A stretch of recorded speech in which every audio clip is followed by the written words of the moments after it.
Okay, I love this season, and I just wondered, how do you see the relationship evolving between Claire and Jamie?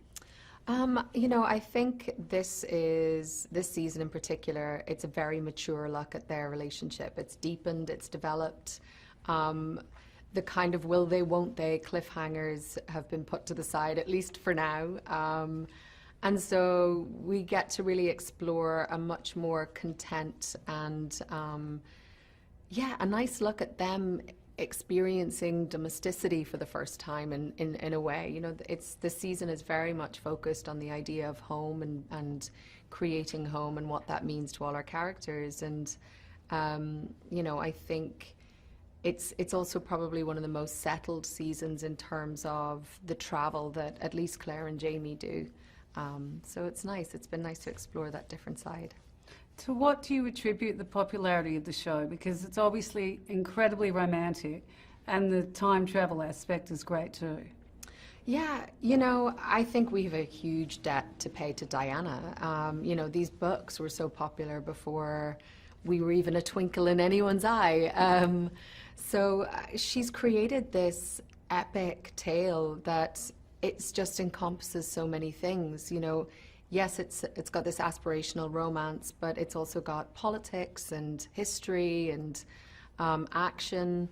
And I think that there's so many things that happen to these characters along the way that a lot of people find catharsis through that as well. And hopefully it's also just fun to watch. So it must be a very hard day at the office when you have to do a love scene with Jamie. And I just wondered, does that get easier? And do you have any sort of rituals, like, I guess, mint taking might be a prerequisite? If only he did that. The boys all seem to love this idea of peanut butter and jelly sandwiches before any kissing scenes. I think Richard's does it before he kisses Sophie. Tobias used to do it. Sam does it. Obviously we're all such good friends now that there's a comfortability that you get to where everything's sort of just secondhand, or there's a shorthand with each other.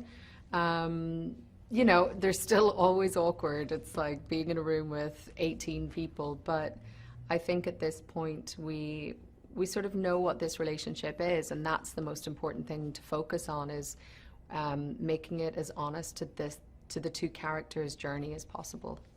What sort of reaction do you get from fans? God, the whole gambit.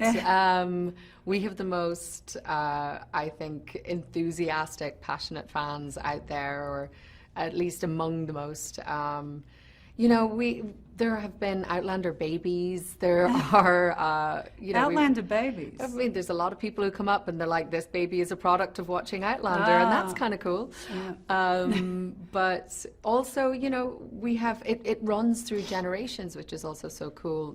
Whenever we were at New York at Comic-Con or other conventions, and you see grandparents with their grandchildren who are adult now, and they all watch it together, and which I think is a little weird for sometimes, but it's also so sweet that this show can touch people no matter what generation you're from. So it's really nice.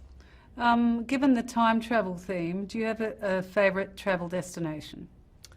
I have so many favourite travel destinations. I hope one of them might be Australia. I just went for the first time last Christmas and New Year, and I had the best time, and I think we're going to try and arrange a little Outlander thing there maybe next year, because apparently there's a lot of very passionate fans in Australia. Definitely. So I think we would like to go and do something there for them.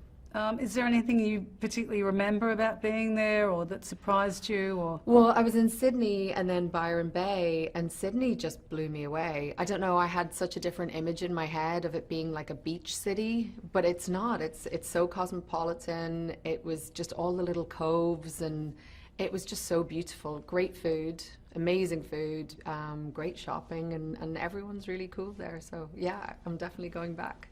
Great, thank you. Thank you, Michelle. Thanks.